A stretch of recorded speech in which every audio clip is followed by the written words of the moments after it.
morir.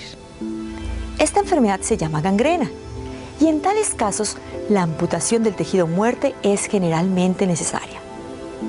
Algunas veces los calambres en las piernas se desarrollan cuando una persona camina y el dolor en la pierna generalmente empeora con la actividad creciente.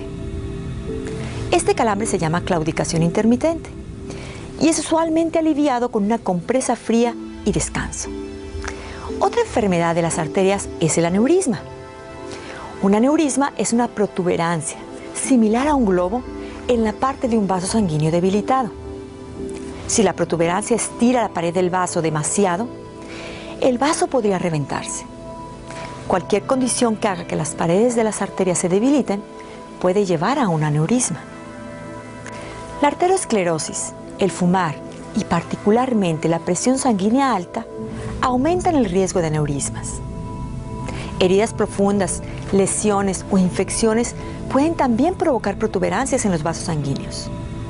Un aneurisma en la aorta, la arteria que lleva la sangre del corazón al resto del cuerpo, puede causar falta de aire, voz ronca o áspera, dolor de espalda, dolor en el hombro izquierdo o en el omóplato. Si el aneurisma está en el área del estómago, puede causar dolor o sensibilidad, malestar estomacal o incluso pérdida de apetito. Para los aneurismas en el vaso periférico o aórtico, el tratamiento implica revestir o reemplazar la sección debilitada de la aorta con un tubo artificial llamado injerto. Una condición o enfermedad relacionada que se desarrolla en las venas es un coágulo de sangre, también llamado trombosis venosa. Esta condición es muy seria y puede ser peligrosa si el coágulo sale de la vena y viaja a los pulmones, en donde puede bloquear completamente el flujo sanguíneo. La falta de actividad física o estar postrado en una cama por mucho tiempo puede retardar el flujo sanguíneo al punto de que se comiencen a formar coágulos de sangre. Cuando un coágulo de sangre se desarrolla en las venas cerca de la superficie de la piel, puede haber una ligera inflamación, sensibilidad y enrojecimiento. Los síntomas de coágulos en las venas más profundas pueden incluir inflamación de tobillos y pantorrillas, sensibilidad, enrojecimiento, calor alrededor del área afectada y dolor cuando se elevan los pies hacia arriba. En la mayoría de los casos, el tratamiento consiste en tomar un anticoagulante, permanecer en cama y mantener las piernas levantadas de 3 a 5 días. En el caso de un coágulo de sangre en los pulmones o para aquellos que no pueden tomar anticoagulantes, se debe colocar un filtro en el vaso sanguíneo para llevar la sangre desde las piernas hasta los pulmones, evitando así que cualquier coágulo llegue a los pulmones. Cuando un coágulo de sangre llega a los pulmones, crea una condición llamada embolismo pulmonar. Un embolismo pulmonar es tratado con agentes adelgazadores sanguíneos, medicinas anticoagulantes que inhiben la coagulación de la sangre y medicinas que disuelven el coágulo.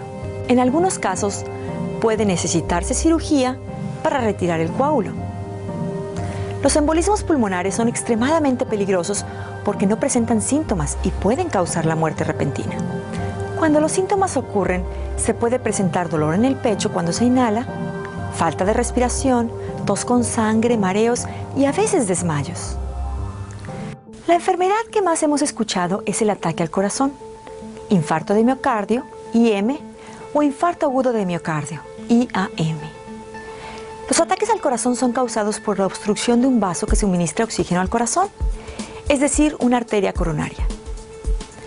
Cuando una arteria coronaria es obstruida, no es posible que la sangre y nutrientes llenos de oxígeno alcancen una sección particular del corazón. Si el músculo del corazón carece de sangre, se morirá. Asumiendo que se proporcione rápidamente cuidado médico, el daño del músculo del corazón puede ser reducido. Pero una vez que la sección del músculo del corazón muere, el daño es permanente. 3 de las causas más comunes de ataque al corazón incluyen: número 1, estrechamiento u obstrucción de la arteria coronaria causada por la placa. La obstrucción finalmente detendrá el flujo sanguíneo o a la sección del corazón alimentada por la arteria en particular. Número 2, un coágulo de sangre en otra parte del cuerpo. Es posible que un coágulo de sangre se forme en otra parte del cuerpo y luego viaje a una arteria que ha sido estrechada por la placa. Como la arteria está estrecha, el coágulo de sangre podría alojarse en la arteria, generando inanición de la sangre y nutrientes a una parte particular del corazón. Número 3. Un coágulo que se forma en el lugar de la placa suave, en el interior de una arteria. Cuando el interior de una arteria está cubierta por una placa, es probable que la placa se quiebre y sangre. Esta placa, la cual tiene una cobertura delgada, es llamada placa vulnerable. Cuando la placa vulnerable se rompe, esta puede formar un coágulo de sangre. El coágulo crece tanto que bloqueará el flujo sanguíneo a la sección del músculo del corazón alimentado por la arteria.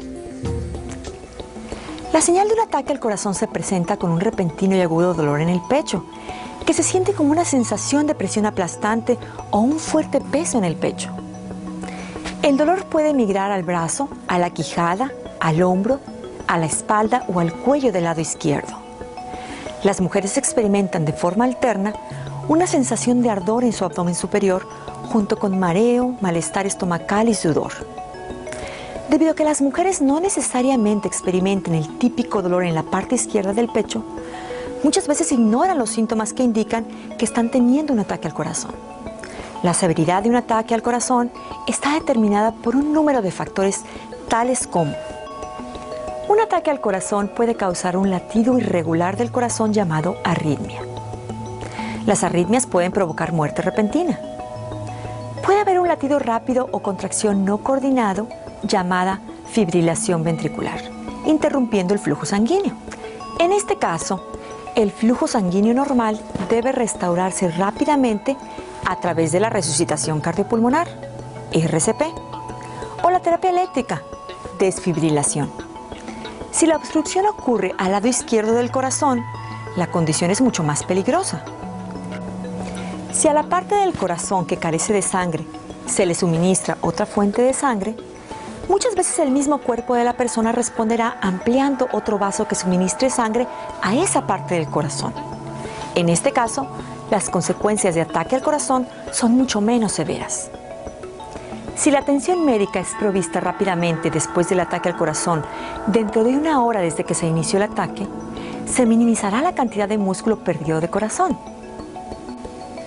La meta después de un ataque al corazón es regresar el flujo sanguíneo al área del corazón que carece de sangre lo más rápido posible y restaurar un latido del corazón regular para reducir al mínimo el daño al corazón. Los tratamientos incluyen administración de drogas para disolver los coágulos de sangre y regresar el flujo sanguíneo a la normalidad, así como también angioplastía con globo y prótesis endovascular, stenting, los cuales son verdaderos procedimientos de intervención física para abrir el vaso sanguíneo en cuestión y restablecer el flujo sanguíneo en el vaso, así como el músculo del corazón correspondiente. Ahora quiero hablar de una enfermedad que muchas personas frecuentemente malinterpretan por ataque al corazón. Muchas personas que experimentan un dolor agudo en su pecho no están en realidad experimentando un ataque al corazón, sino que están sufriendo de una condición conocida como angina, un síntoma de enfermedad de la arteria coronaria.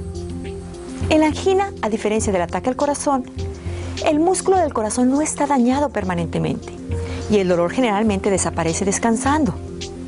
La angina específicamente es un dolor agudo en el pecho que ocurre cuando un vaso enfermo en el corazón, una arteria coronaria, ya no puede distribuir suficiente sangre a una parte del músculo del corazón para cumplir con sus necesidades de oxígeno. La angina generalmente ocurre cuando el músculo del corazón tiene una necesidad extra de sangre, por ejemplo durante el ejercicio, pero también puede ser provocada por estrés emocional, temperaturas frías o calientes extremas, comidas pesadas, el alcohol y el fumar. El dolor no dura más de unos minutos, pero si dura, puede ser señal de una repentina obstrucción total de la arteria coronaria, es decir, de un ataque al corazón. El tratamiento más común de la angina es un cambio de estilo de vida y medicina. El programa de ejercicio debe ser aprobado por un doctor y se deben controlar los factores de riesgo, tales como la arteriosclerosis, la presión sanguínea alta, el fumar y el exceso de peso. Comer saludablemente, no fumar, limitar la ingesta de alcohol y evitar el estrés son generalmente parte del régimen prescrito en respuesta a los ataques de la angina. La medicina más usada para la angina es la nitroglicerina. Funciona casi instantáneamente ampliando los vasos sanguíneos, lo cual mejora el flujo sanguíneo y permite que más sangre llena de oxígeno llegue al músculo del corazón. Otras medicinas usadas para controlar la angina típica son los beta bloqueadores y bloqueadores de los canales de calcio, que reducen las necesidades de oxígeno del corazón, disminuyendo el ritmo cardíaco o la presión sanguínea. La última enfermedad que me gustaría cubrir es el derrame cerebral. Un derrame cerebral es una lesión en el cerebro que también puede afectar severamente al cuerpo. Un derrame ocurre cuando hay una interrupción en la circulación de la sangre en una parte del cerebro o cuando hay sangrado dentro o alrededor del cerebro. Debido a su constante y crítica función, las células del cerebro necesitan un constante suministro de oxígeno. Cuando la sangre deja de pasar por una parte del cerebro, el oxígeno suministrado en esas áreas se interrumpe, una condición llamada isquemia. Sin oxígeno, las células cerebrales se mueren rápidamente. Cuanto más tiempo el cerebro se encuentre sin sangre, más severo será el daño. El área del tejido muerto que resulta de la isquemia cerebral es conocido como infarto cerebral. El flujo sanguíneo del cerebro se puede obstruir de dos maneras. Número 1. Un coágulo de sangre que se aloja en una arteria en el cerebro o en el cuello, obstruyendo el flujo sanguíneo. Alrededor del 87% de todos los derrames son causados por coágulos sanguíneos. Y número 2. Una arteria debilitada se revienta en el cerebro. Un 13% de derrames son causados por una arteria que se revienta. Los efectos de un derrame pueden ser moderados o severos, a corto plazo o permanentes. Algunas personas pueden recuperarse rápidamente, otras nunca se recuperan. Esto es debido a que las secuelas de un derrame son determinadas por varios factores, tales como ¿qué parte del cerebro fue afectada? La magnitud del daño ocurrido. ¿Qué tan rápido el flujo sanguíneo fue restablecido a la parte lesionada del cerebro? ¿Y qué tan rápido las partes saludables del cerebro pueden hacer las funciones realizadas anteriormente por el área lesionada? Estas son algunas de las enfermedades más comunes que se presentan en nuestro sistema circulatorio. En todos los casos, la estrategia más importante a seguir es la prevención. Siguiendo un programa de ejercicio simple, adoptar una dieta saludable y evitar factores de riesgo evidentes tales como fumar, tomar alcohol, la obesidad y el sobrepeso contribuirán a evitar las enfermedades cardiovasculares. Tome en cuenta que el sistema cardiovascular es muy importante y frágil. Por lo tanto, cuídelo. Hasta pronto.